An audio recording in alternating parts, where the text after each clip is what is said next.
Je vous salue tous au nom de Jésus-Christ. Bienvenue dans notre programme Au cœur de la parole, un moment de partage pour l'édification. Nous sommes très heureux de vous savoir nombreux pour suivre ces moments merveilleux d'édification, d'enseignement. Que l'Éternel vous bénisse. Nous continuons le thème que nous avions commencé la fois passée sur les poisons de la promesse. Et nous voulons prier pour recommander ces moments entre les mains de notre Dieu. Prions le Seigneur. Dieu notre Père, nous te disons merci de nous avoir disposés pour pouvoir nous approcher encore de ton trône en ces moments. Nous savons que sans toi, nous ne sommes rien et nous ne pouvons rien. Nous te prions dans le nom de Jésus de nous remplir de ton Esprit Saint. Dispose les cœurs de toute personne qui est avec nous ou qui va suivre cet enseignement en de poison de la promesse. S'il y avait déjà des poisons qui étaient entrés dans nos vies au travers de cet enseignement, libère ton peuple afin que nous puissions vivre l'accomplissement de la promesse. Nous bénissons ces moments.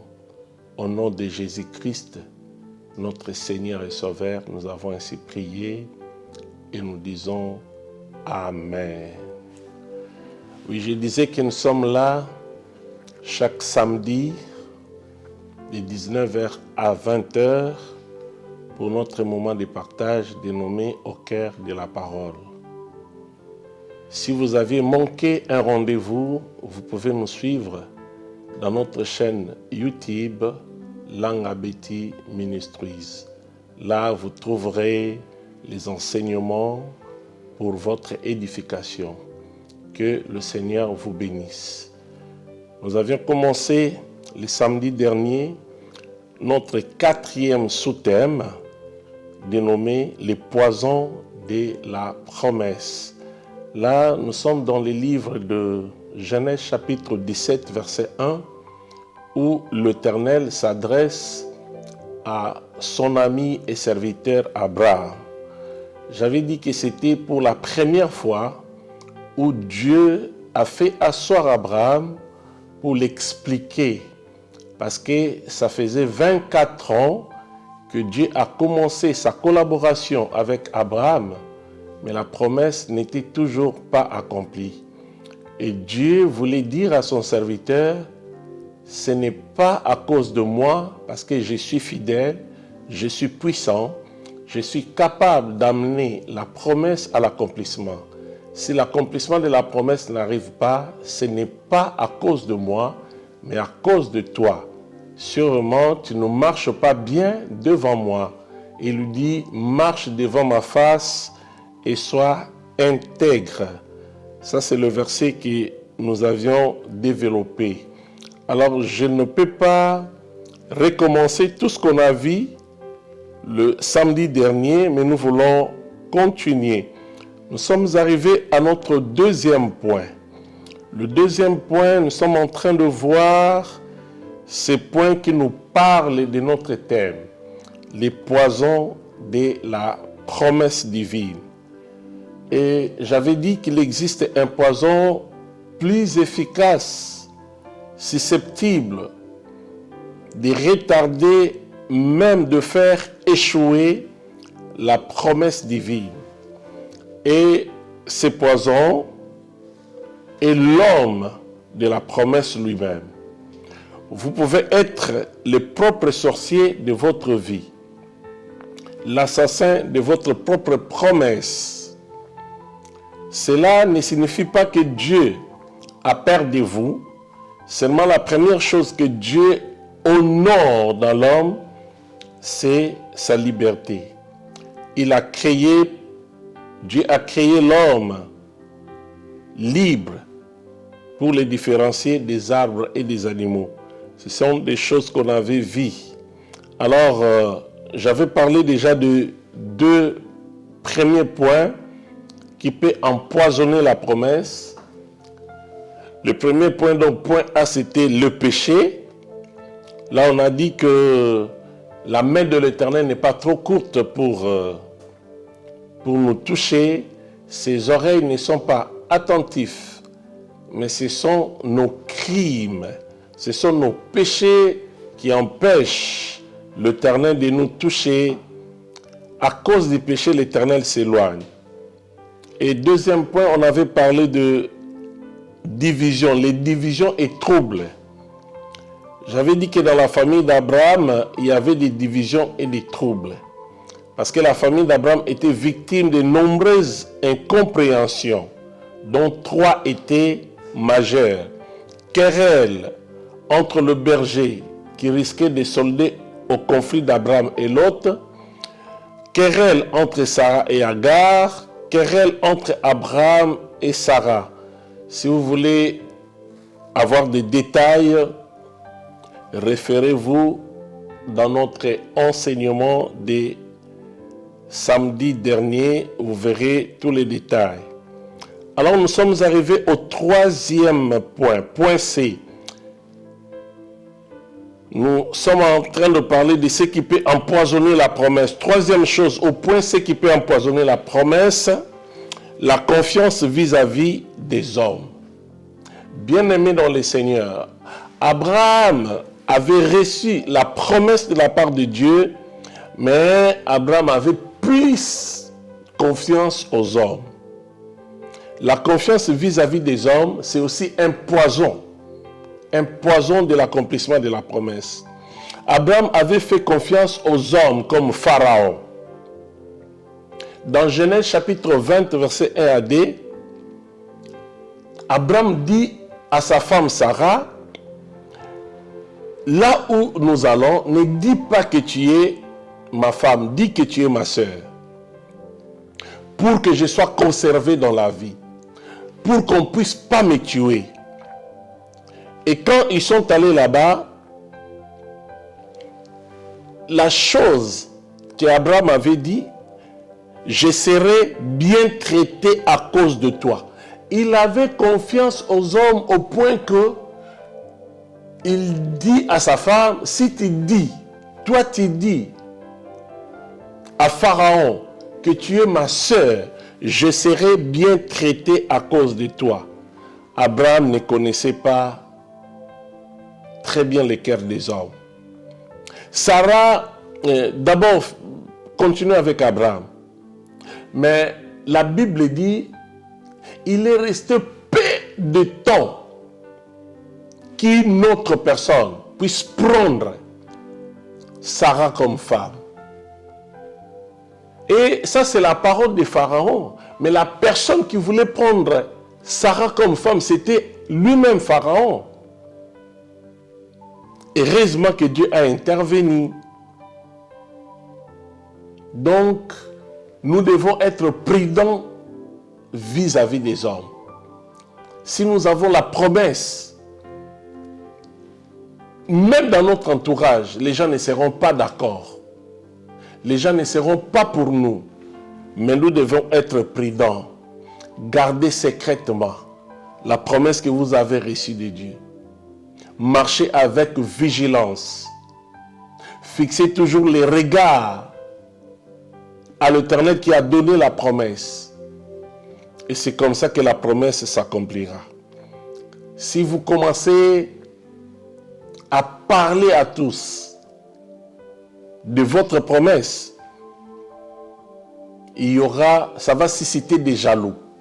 Et des jaloux feront que votre promesse ne puisse pas s'accomplir. Ils vont vous amener dans la confusion.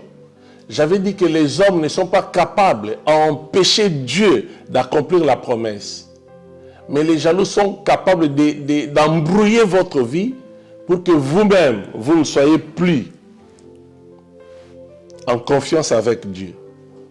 Il faut être attentif et faire attention. Deuxièmement, toujours la confiance vis-à-vis des hommes. Nous voyons Sarah a fait confiance à Agar. Mais qu'est-ce qui est arrivé? Dans Genèse chapitre 16, versets 1 à 4. Sarah a dit, viens, je te prie vers ma servante, peut-être aurai-je par elle des enfants. Sarah a fait confiance à Agar.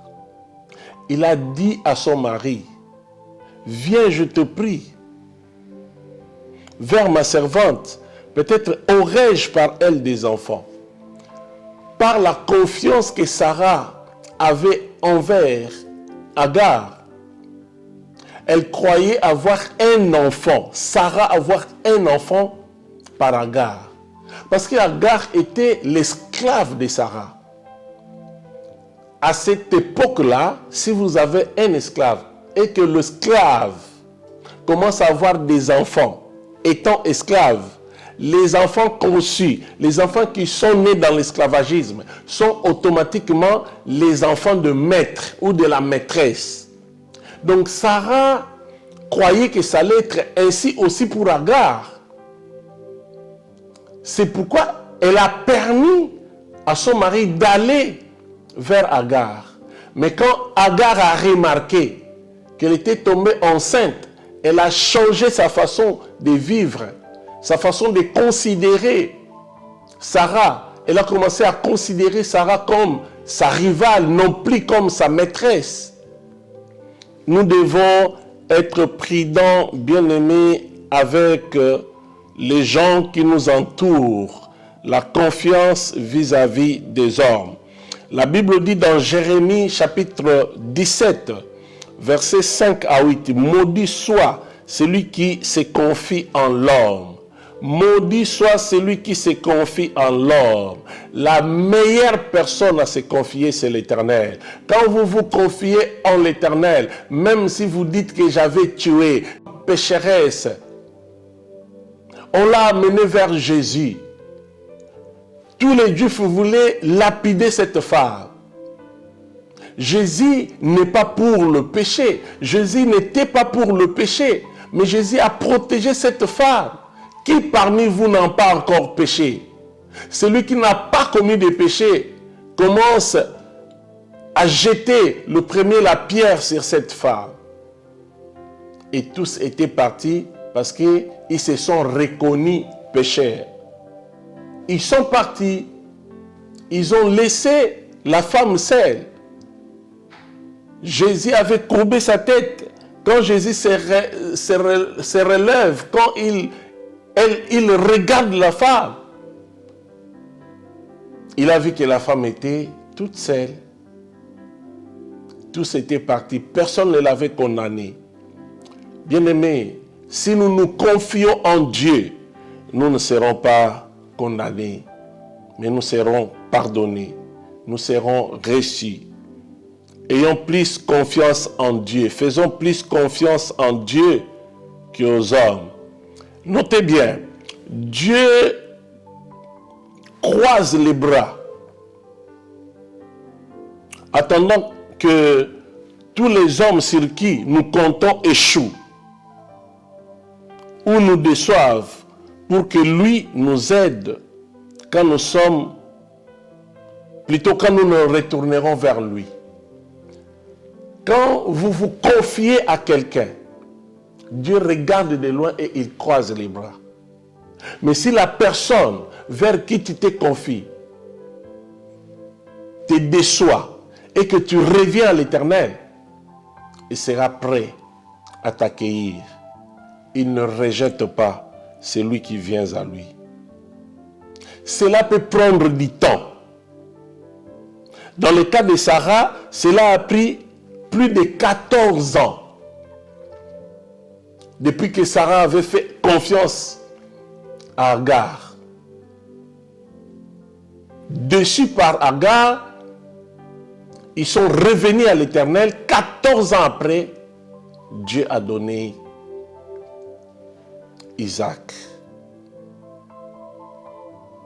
Même si tu trouves que les choses sont bloquées, les choses ne marchent pas, je te conseille, reviens à l'Éternel. Il est prêt à te recevoir et à changer ta situation comme il avait fait pour Sarah et Abraham.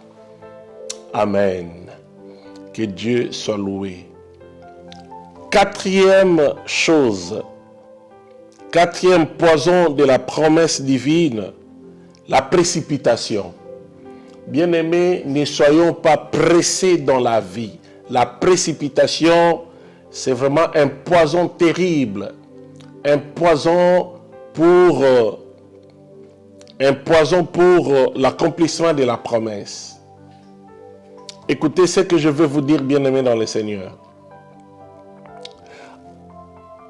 Beaucoup se sont eux-mêmes liés aux démons à cause du manque de patience. Si vous n'avez pas la patience, vous pouvez vous lier vous-même aux démons.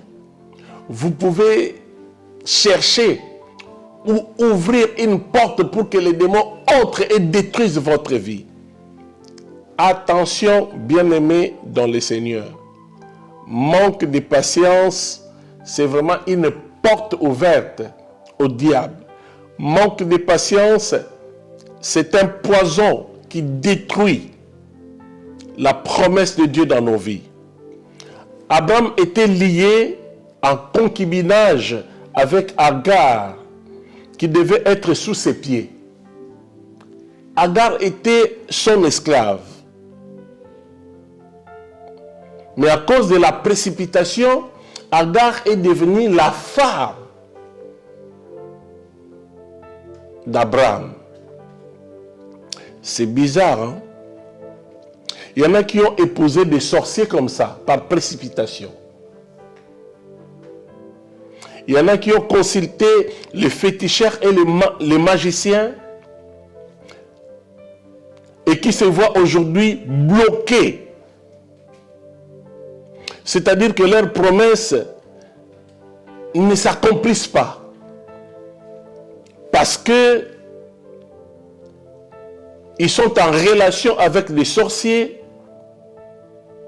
Ils ont consulté des féticheurs et des magiciens. Ils ont des problèmes sérieux qui empêchent l'accomplissement de la promesse. Leurs promesses ne s'accomplissent pas à cause de ce qu'ils ont eux-mêmes cherché, de ce qu'ils ont fait eux-mêmes. Mais je vais te dire, il n'est pas trop tard. Jésus-Christ est la réponse à tes péchés. Jésus-Christ est la réponse à tes blocages. Il suffit de te repentir et de réparer. Il va t'accueillir, il va changer ta vie, il va te donner la solution. Vous savez ce que la Bible nous dit? Celui qui cache ses transgressions ne prospère point. Mais celui qui les avoue et les délaisse obtient miséricorde. Proverbe chapitre 28, verset 13. Qu'est-ce qui te bloque, bien-aimé? Qu'est-ce qui t'amène dans le désespoir? Qu'est-ce qui te fait pleurer chaque jour?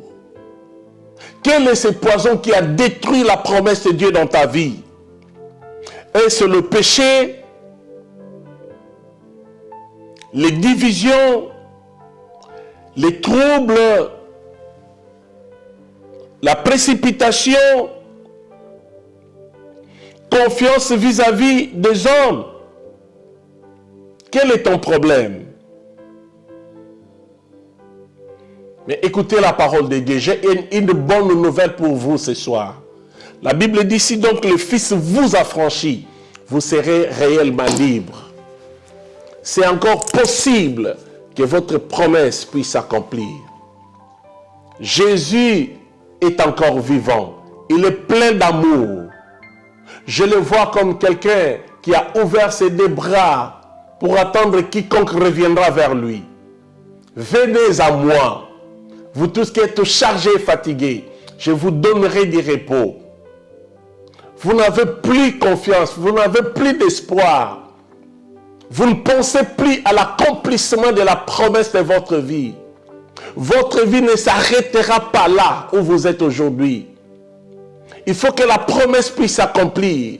Jésus est bon, il est merveilleux, il vous attend. Revenez en Jésus-Christ.